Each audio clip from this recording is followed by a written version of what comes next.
Every child's success story starts here. Every student who steps into Success School shines with brilliance, sculptured by teachers, polished to perfection. अस्सलाम वालेकुम नाज़रीन, आइए नज़र डालते हैं देश की राजधानी नई दिल्ली और उत्तर प्रदेश से कुछ खास खबरों पर। दिल्ली के उप मुख्यमंत्री मनीष सिसोदिया ने आज प्रेस कॉन्फ्रेंस करके केंद्र पर एक बार फिर वैक्सीन की सप्लाई में बाधा डालने का आरोप लगाया है। उन्होंने एक बार फिर जोर देकर ये कहा है कि किस राज्य को कितनी वैक्सीन दी जाएगी ये अब भी केंद्र सरकार ही तय कर रही है।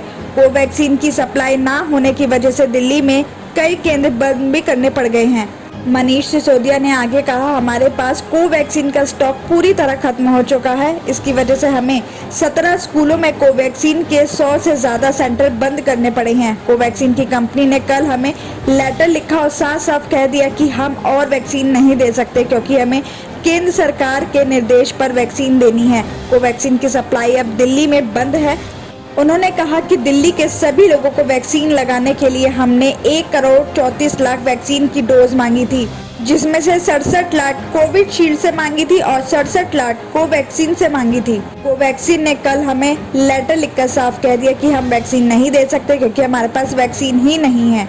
लेटर में ये भी लिखा है कि कोवैक्सीन से रिलेटेड सरकारी अधिकारियों के निर्देश पर राज्यों को सप्लाई किया जा रहा है। उन्होंने कहा कि जाहिर सी बात है ये अधिकारी केंद्र सरकार के ही अधिकारी होंगे क्योंकि लेटर में लिखा है कि अधिकारियों की तरफ से ही निर्देश नहीं है। सिसोदिया ने कहा कि कोवैक्सीन की सप्लाई अब दिल्ली को बंद है। मुझे नहीं पता बाकी राज्यों को कैसे दी जा रही है, लेकिन हमको तो कोवैक्सीन बनाने वाली कंपनी भारत बायोटेक लिखकर दे दिया है कि आपको वैक्सीन ही नहीं दे सकते हैं।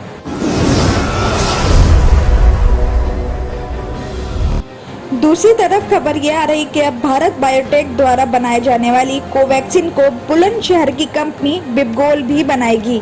यहाँ हर महीने कोवैक्सीन की 10 लाख डोज बनाई जाएगी। इस बात की पुष्टि बिबगोल के जनरल मैनेजर यानी कंपनी सेक्रेटरी संदीप कुमार लाल ने की है।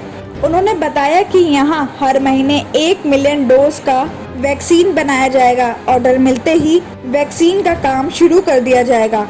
आपको बता दें कि स्वास्थ्य मंत्रालय ने इसके लिए 30 करोड़ रुपए का बजट बनाया है। कोवैक्सीन बनाने वाली कंपनी भारत बायोटेक और बिबगोल के बीच MOU साइन हुआ है। अब तक जैव प्रौद्योगिकी विभाग भारत की कंपनी बिबगोल यानी Bharat Immunologicals and biologicals corporation limited polio vaccine बनाती है। बुलंदशहर के DM रविंद्र कुमार ने कोवैक्सीन बनाने के लिए बिबगोल कंपनी का इंस्पेक्शन भी किया। उन्होंने वैक्सीन बनाने की तैयारियों का भी जायजा लिया। साथ आपको ये भी बता दें कि बिबगोल बुलंदशहर के चोला में है। बिबगोल एक पब्लिक सेक्टर यूनिट है जिसको 1989 में बनाया गया। ये पूर्व प्रधानमंत्री राजीव गांधी का ड्रीम प्रोजेक्ट था, जहां से वो देश को पोलियो वैक्सीन बनाने और सप्लाई में आत्मनिर्भर करना चाहते थे।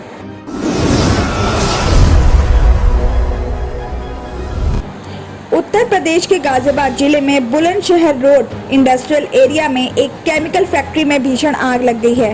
बताया जा रहा है कि बुधवार की सुबह यानी आज बुलंदशहर रोड के F23 मिथाइल पिगमेंट फैक्ट्री में आग लग गई। देखते ही देखते आग ने विकराल रूप ले लिया। आग इतनी ज्यादा फैलती चली गई कि पास की 2 और फैक्ट्रियों को भी अपनी चपेट में ले लिया है। केमिकल फैक्ट्री होने की वजह से बीच बीच में धमाके हो रहे हैं। केमिकल लीक की वजह से फैक्ट्री के बाहर खड़ी गाड़ी भी आग की चपेट में आने से जल गई है। धुआं दूर तक फैला हुआ है। आग की ये खबर मिलते ही फायर ब्रिगेड की 10 गाड़ियां मौके पर पहुंची हैं। NDRF की टीम को भी आग पर काबू पाने के लिए लगाया गया है। सिटी मजिस्ट्रेट और CO कविनगर भी मौके पर पहुंच गए हैं।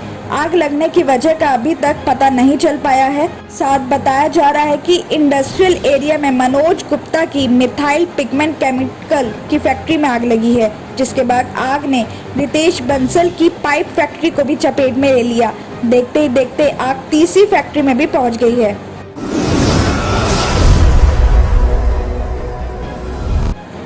गाजियाबाद के नेहरू नगर 3rd में कॉन्वेंट स्कूल की टीचर उषा चंद्रन ने फंदा लगाकर सुसाइड कर लिया है।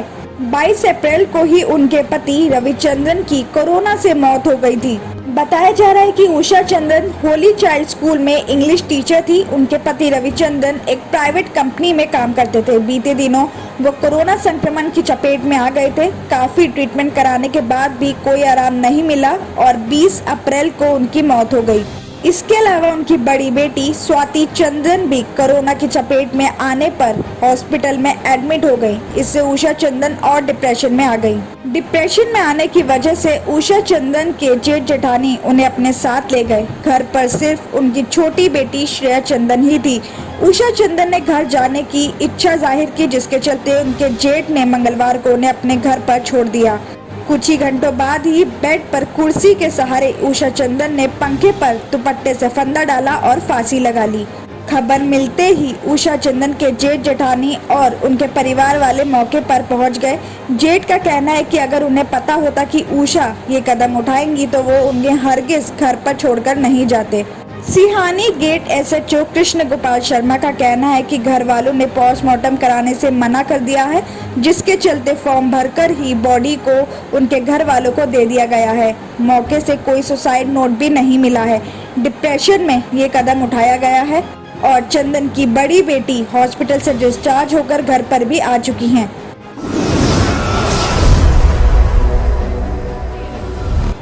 उत्तर प्रदेश के कई जिलों में नदी के किनारे बॉडीज बहती हुई देखी जा रही हैं। वहीं कई जगहों पर बॉडीज को रेत के अंदर भी दबाया जा रहा है।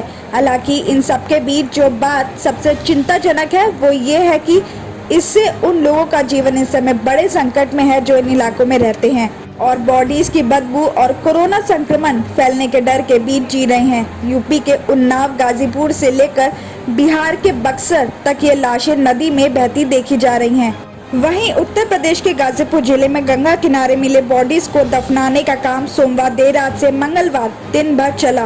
बॉडीज की संख्या इतनी ज्यादा थी कि गड्ढा खोदने के लिए जेसीबी और पोकलेन की मदद लेनी पड़ी। तो वहीं बक्सर में 71 बॉडीज को गंगा किनारे दफना दिया गया। बक्सर प्रशासन का दावा है कि ये बॉडीज पड़ोसी प्रांत से बहकर आए थे। गंगा में महाजाल लगाया गया है, साथ ही चौकसी भी बढ़ा दी गई है। वहां जगह जगह पर बॉडीज को रेत में दबाया जा रहा है। घाट पर जगह कम पड़ी तो नदी के बीच रेत के टीले पर अंतिम संस्कार किया जा रहा है। इससे आसपास के जगहों पर कोरोना संक्रमण का खतरा और भी बढ़ गया है। आसपास बस्ती और गांव में रहने वाले लोग डरे हुए हैं। देखने वाला मंजर इतना भयानक है कि एक दूसरे पर दफनाए गए बॉडीज को कुत्ते खींचकर इधर उधर फैला रहे हैं। इससे संक्रमण का खतरा और भी बढ़ गया है। बिहार के बक्सर जैसा मामला उत्तर प्रदेश के बलिया और गाजीपुर में भी देखने को मिला। बलिया में कोरोना संक्रमण के बीच गंगा किनारे कई जगहों पर ऐसे ही बॉडीज देखकर हड़कंप मच गया। ये मामला सामने आने के बाद जिला प्रशासन ने भरोली और उजियार घाट पर कुल 17 बॉडीज को दफना दिया। जर्मनटन हॉस्पिटल ऑर्थोपेडिक से मुताल्लिक हर मरीज यहाँ शिफायाब। इनाम याफ्ता doctor Mir Jawad Zar Khan, senior orthopaedic surgeon, advance operation theatre, ICU, digital X ray, laboratory, physiotherapy, pharmacy, sharing और प्राइवेट रूम्स, लेडी डॉक्टर्स और डॉक्टर अर्जुमन सुल्ताना गैनाकोलॉजिस्ट की खिदमात हासिल। वाजिबी फीस और मुकम्मल सहूलियात से हजारों मुतमईन। एम्बुलेंस से आरास्ता Germanton orthopaedic hospital, pillar number 150, Attapur, Hyderabad.